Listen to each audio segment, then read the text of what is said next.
Good morning, dear students, honorable viewers.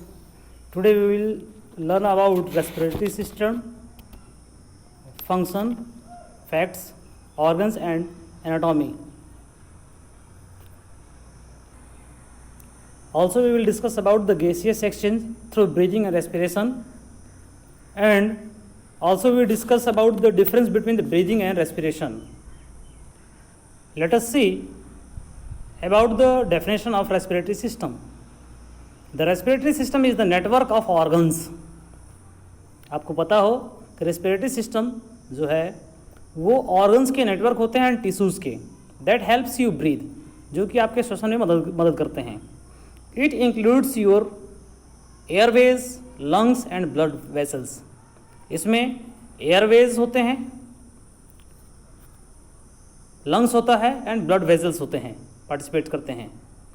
The muscles that power your lungs are also part of respiratory system. Lungs के साथ जो अन्य muscles होते हैं वो भी इसके पार्ट होते हैं रेस्पिरेटरी सिस्टम के. This parts works together to move oxygen throughout the body.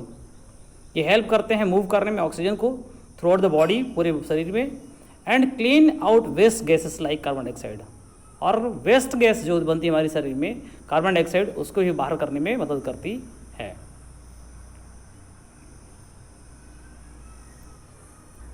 Now let's see the anatomical diagram of respiratory system.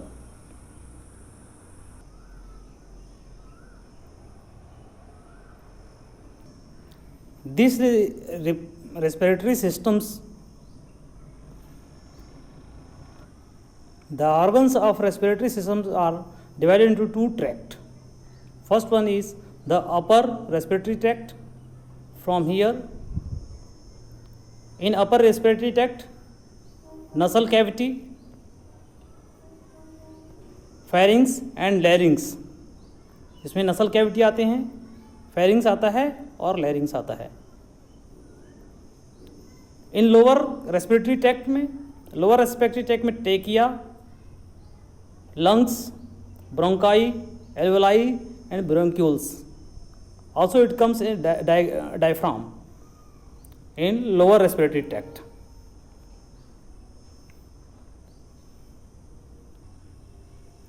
You may see the figure. The separation of our respiratory tract and lower respiratory tract. Now let's see the gaseous exchange in human. अब देखते हैं कि मानव शरीर में गैसों का आदान प्रदान कैसे होता है. What is the basic concept of gaseous exchange in breathing and in respiration? मानव शरीर में गैसीय आदान प्रदान के लिए मूलभूत सिद्धांत क्या है, ये देखते हैं. किस सिद्धांत पर गैसों का आदान प्रदान होता है. ब्रीदिंग के दौरान ऑक्सीजन कैसे लंग्स तक पहुंचती हैं और लंग्स से कैसे कार्बन डाइऑक्साइड बाहर निकलता है. डियर स्टूडेंट्स, गैसियस एक्सचेंज मूल रूप से निम्न दाब और उच्च दाब परिकल्पना पर आधारित है. आपको पता हो कि गैसों को जो आदान प्रदान होता है वो उच्च दाब से निम्न दाब की ओर होता है हमेशा. यही इसका मेन कॉन्सेप्ट है कि ब्रीदिंग के दौरान हमारे शरीर में कभी निम्न दाब पड़ता है और कभी उच्च दाब पड़ता है. जब उच्च दाब पड़ता है तो शरीर के अंदर की जो कार्बन डाइऑक्साइड होती हैं वो बाहर निकलती हैं, और अंदर जब निम्न दाब होता है और बाहर उच्च दाब होता है तो उस वक्त कार्बन डाइऑक्साइड बाहर निकलती हैं, और अंदर जब निम्न दाब होगा और बाहर उच्च दाब होगा तो उच्च दाब से निम्न दाब की ओर, अंदर की ओर ऑक्सीजन प्रवेश करेंगे शरीर में. हम भली बात जानते हैं कि ब्रीदिंग के दौरान गैसियस एक्सचेंज होता है. ये जान लेते हैं कि व्हाट इज गैसियस एक्सचेंज. गैसीय आदान प्रदान क्या होता है. When you inhale, breathe in, जब आप सांस लेते हैं अंदर की ओर, एयर एंटर्स योर लंग्स. जो एयर है मोस्टली ऑक्सीजन आपके लंग्स में प्रवेश करती है. Oxygen from the air moves from your lungs to your bloods. उसके बाद ये ऑक्सीजन लंग्स से ब्लड्स में प्रवेश करती है. एट द सेम टाइम, उसी समय कार्बन डाइऑक्साइड और वेस्ट गैस, जो वेस्ट गैस के रूप में रहती है हमारी बॉडीज़ में से लंग्स तक आ जाती हैं, moves from your bloods to the lungs. हमारे ब्लड कैपिलरीज से लंग्स तक आ जाती हैं, एंड इज एक्सेल्ड, और उसको ब्रीथ आउट कर दिया जाता है, बाहर छोड़ दिया जाता है। This process is called gaseous exchange. इस प्रोसेस को गैसियस एक्सचेंज कहते हैं, and it is very essential for our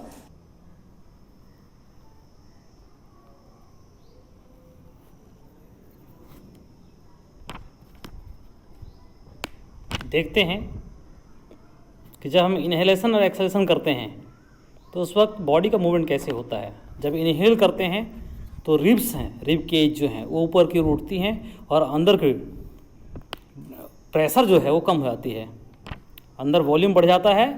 इस वक्त वॉल्यूम बढ़ जाता है और प्रेशर कम हो जाता है, और इस वक्त बाहर से ऑक्सीजन प्रवेश करती है अंदर।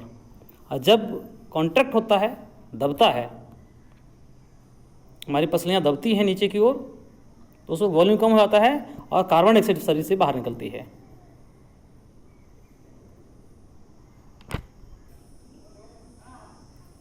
Now let's see how the gaseous exchange take place.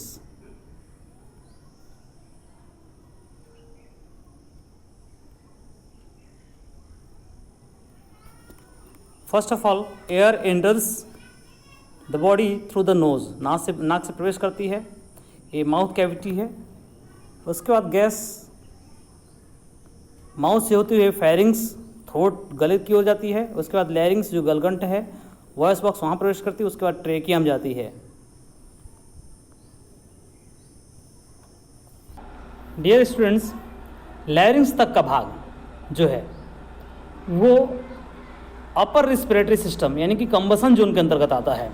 Combustion zone से मतलब ही है कि गर्म वाला क्षेत्र। ये कैसे कि नाक की कैविटी में, नोज़ है, नोज़ में नसल कैविटी में ब्लड कैपिलरीज होते हैं जिसमें गर्म खून जाता है, और गर्म खून के संपर्क में वायुमंडलीय ऑक्सीजन, जब हम इनहेल करते हैं ऑक्सीजन को, तो वो वायुमंडलीय ऑक्सीजन उन कैपिलरीज से के संपर्क में आकर थोड़ी गर्म हो जाती हैं, और इस प्रकार से कहाँ तक जाती हैं, वो लैरिंग्स तक जाती हैं।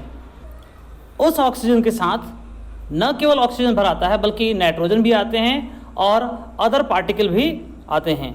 ये अदर पार्टिकल्स लंग्स तक न पहुँचे इसके लिए ट्रेकिया में कुछ सीलरी बॉडीज़ होती हैं जिसमें से रोम टाइप के होते हैं, जिसमें से फंस जाते हैं।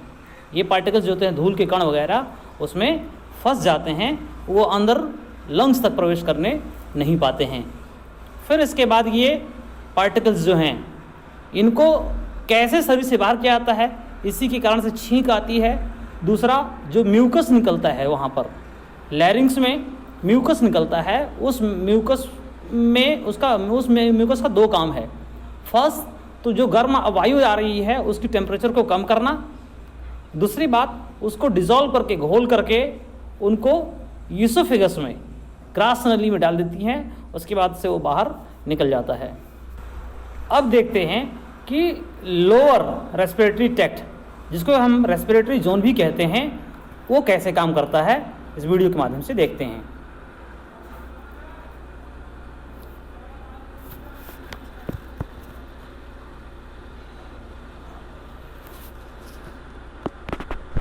तो ट्रेकिया जो होता है वो कार्टिलेज का बना होता है, जो आगे चल करके ब्रोंकस में, जो ट्री फॉर्म में होता है, उसमें बदल जाता है। और ये ब्रोंकस ब्रोंक्यूल्स में बदलते हैं, और ये ब्रोंक्यूल्स ब्रोंक्यूलाई में बदलते हैं, जिसको एल्वियोलाई कहते हैं। यहीं से गैसियस एक्सचेंज होता है, ये लंग्स में होते हैं। इसके इंटरनल स्ट्रक्चर देखें तो gaseous exchange in delivery of the oxygen from the lungs to the blood stream. कैसे ये ऑक्सीजन उन ब्लड ऑक्सीजन में पहुंचते हैं। आप ध्यान दें कि लंग्स में जो ब्रोंकियो एल्वियोलाई होती है, एल्वियोलाई के वॉल में संपर्क किया जाता है ब्लड कैपिलरीज, और ब्लड कैपिलरीज में वो ऑक्सीजन कैसे प्रवेश करते हैं, सिर्फ इसी सिद्धांत पर कि यहाँ तक का जो ऑक्सीजन का प्रेशर होता है वो हाई होता है, और ब्लड का जो संघटन होता है वो कम होता है उस वक्त तक, जब तक ऑक्सीजन उसमें प्रवेश नहीं करती है। तो हमने पहले ही बताया है कि हाई प्रेशर से लो प्रेशर की ओर प्रवेश करते हैं oxygen.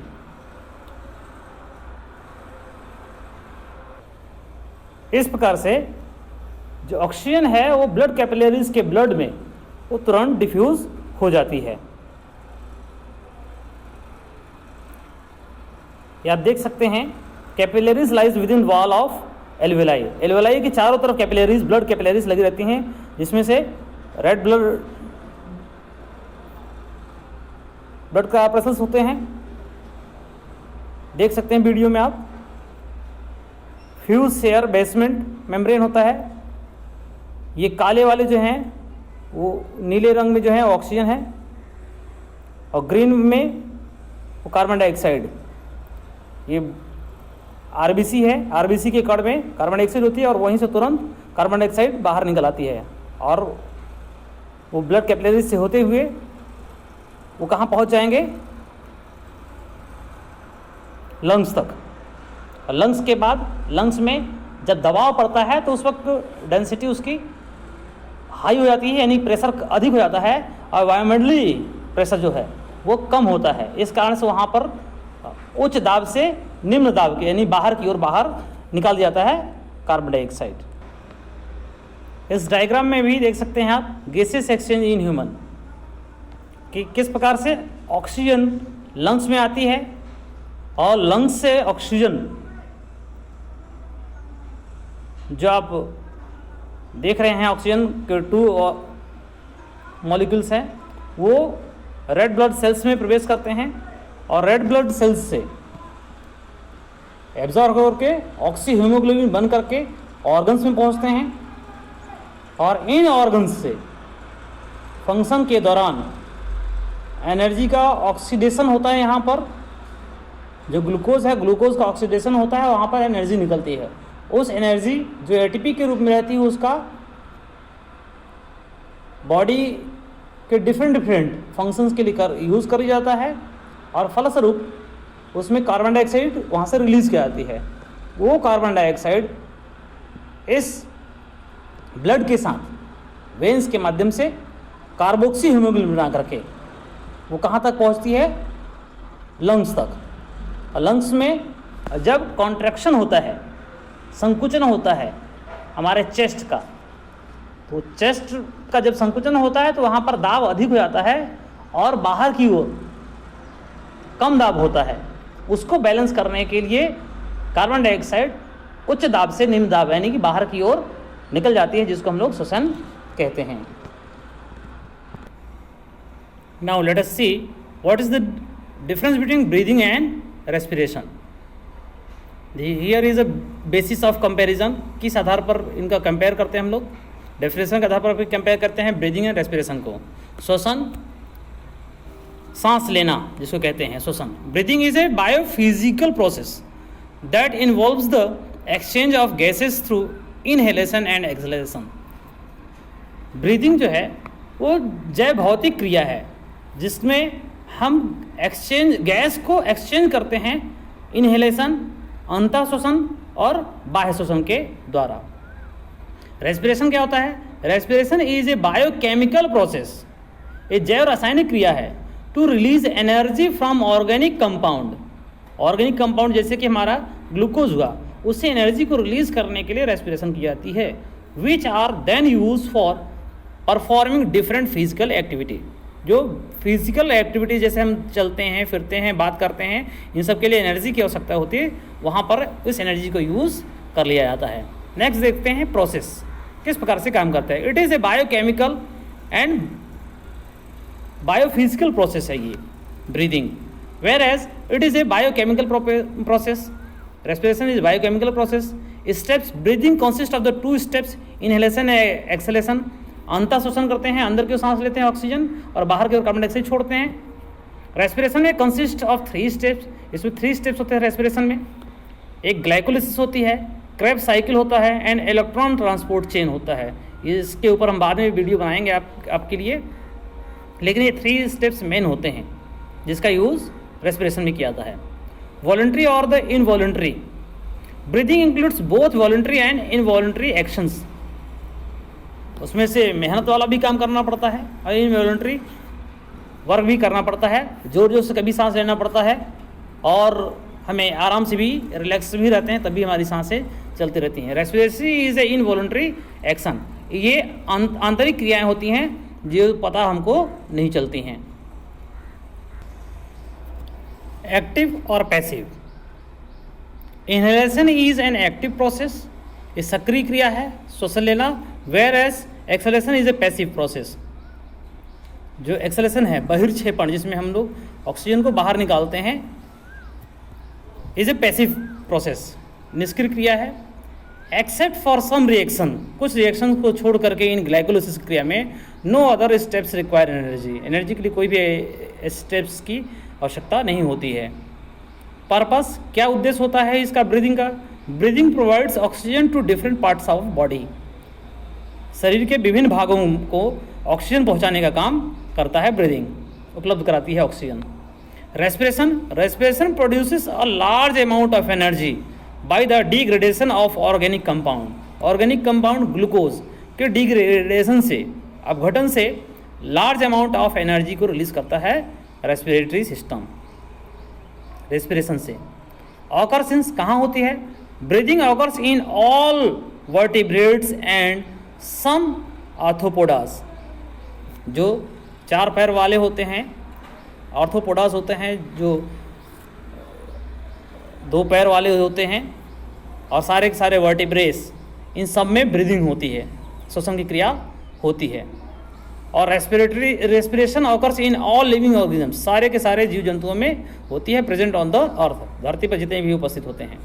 Energy, breathing does not provides energy, breathing से हमें कोई एनर्जी नहीं मिलती है, जबकि respiration results in the production of energy, respiration से एनर्जी निकलती है। एंजाइम्स, कोई एंजाइम्स क्या भाग लेता है इसमें? No enzymes are involve in breathing, breathing में कोई भी एंजाइम्स इसमें भाग नहीं लेता है, जबकि रेस्पिरेशन में several enzymes catalysed different steps of respiration, कई प्रकार के एंजाइम्स होते हैं जो कैटलाइज्ड होते हैं इन रेस्पिरेशन के डिफरेंट स्टेप्स में। ऑर्गन्स कौन कौन से पार्टिसिपेट लेते हैं? Breathing involves most organs of the respiratory system, respiratory system की ज़्यादातर जो अंग हैं आपके नजल कैविटी से लेकर के लंग्स, ब्रैंकियोल और एल्वेलाई तक, वहाँ तक का पार्ट्स सब इनमें पार्टिसिपेट करता है। जबकि रेस्पिरेशन में, respiration occurs in the mitochondria of cell, respiration कहाँ घटित होती है? सेल के माइटोकॉन्ड्रिया में। इंट्रासेलुलर और एक्स्ट्रा सेलुलर, अंतरकोशिकीय और बाह्य कोशिकीय। Breathing is an extracellular process, cell के बाहर होती है ब्रीदिंग की क्रिया, जबकि respiration is an intracellular process, respiration जो है वो सेल के अंदर होती है, इसलिए इंट्रासेलुलर प्रोसेस कहलाती है ये। Muscles, different respiratory muscles and diaphragm are involve in breathing, तो पता हो कि ब्रीदिंग में डायफ्राम सहित रेस्पिरेटरी मसल्स विभिन्न प्रकार के वो इसमें भाग लेते हैं, जबकि इसमें muscles are not involve during respiration, respiration के दौरान कोई भी मांसपेशियां भाग नहीं लेती हैं। रेगुलेशन, इसके नियामक के लिए कैसे कंट्रोल होता है? Breathing is regulated by respiratory muscles and diaphragm, ये किसके द्वारा रेगुलेट होता है, कंट्रोल होता है, नियंत्रित होता है? रेस्पिरेटरी मसल्स और डायफ्राम के द्वारा। Respiration is regulated by various enzyme, जबकि रेस्पिरेशन जो श्वसन है वो कई प्रकार के एंजाइम्स के द्वारा नियंत्रित किए जाते हैं। मेजर एक्टिविटीज़, कौन कौन सी एक्टिविटीज़ होती हैं? The 2 major events during breathing are gas exchange and ventilation. Ventilation मतलब ऑक्सीजन का अंदर प्रवेश करना कोशिकाओं में, और कार्बन डाइऑक्साइड का कोशिकाओं से बाहर का निकलना ब्रीदिंग की क्रिया में होती है। The 2 major events during respiration are gas exchange, जबकि रेस्पिरेशन में जो मेजर इवेंट्स होती हैं वो होती हैं gas exchange and break down of the complex compound, जो कॉम्प्लेक्स कंपाउंड होते हैं ग्लूकोज के जटिल अणु वो सिंपलर फॉर्म में टूटते हैं। मेटाबॉलिक रिएक्शन, कौन सी मेटाबॉलिक रिएक्शन होती है? यहाँ पर ब्रीदिंग में no metabolic reaction are involve in breathing, कोई भी उपापचयी क्रियाएं ब्रीदिंग में नहीं होती हैं, न तो भाग लेती हैं। Respiration is A metabolic process with multiple reaction, कई रिएक्शंस के माध्यम से जो रेस्पिरेशन है वो मेटाबॉलिक प्रोसेस है, उपापचयी क्रियाएं हैं, जिसमें से उपापचयी क्रिया में जिसमें निर्माण भी होता है और उसका अपघटन भी होता है। ऐसी क्रियाओं को मेटाबॉलिक रिएक्शन कहते हैं या उपापचयी क्रियाएं कहते हैं। इस प्रकार से डियर स्टूडेंट्स, मैं आशा करता हूँ कि रेस्पिरेटरी सिस्टम को आप भली भांति समझ चुके होंगे। किस प्रकार से कौन कौन से रेस्पिरेटरी ऑर्गन्स भाग लेते हैं, इनके कंबसन जोन और रेस्पिरेटरी जोन कौन कौन से हैं, concept of the gaseous exchange किस कॉन्सेप्ट पर आधारित है, ब्रीदिंग एंड रेस्पिरेशन। आपको पता हो कि निम्न दाब से उच्च दाब की ओर, उच्च दाब से निम्न दाब की ओर हमेशा गैसियस का आदान प्रदान होते हैं। तो ब्रीदिंग एंड रेस्पिरेशन दोनों के बीच में क्या कंपैरिजन है, ये भी हम लोगों ने देखा, difference between the breathing versus respiration. आशा करता हूँ कि यह टॉपिक आप लोगों को समझ आया होगा और ये वीडियो आपके लिए इम्पॉर्टेंट और बेनिफिशियल रही हो तो कृपया करके इसे लाइक करें, शेयर करें। Thank you and thanks for watching.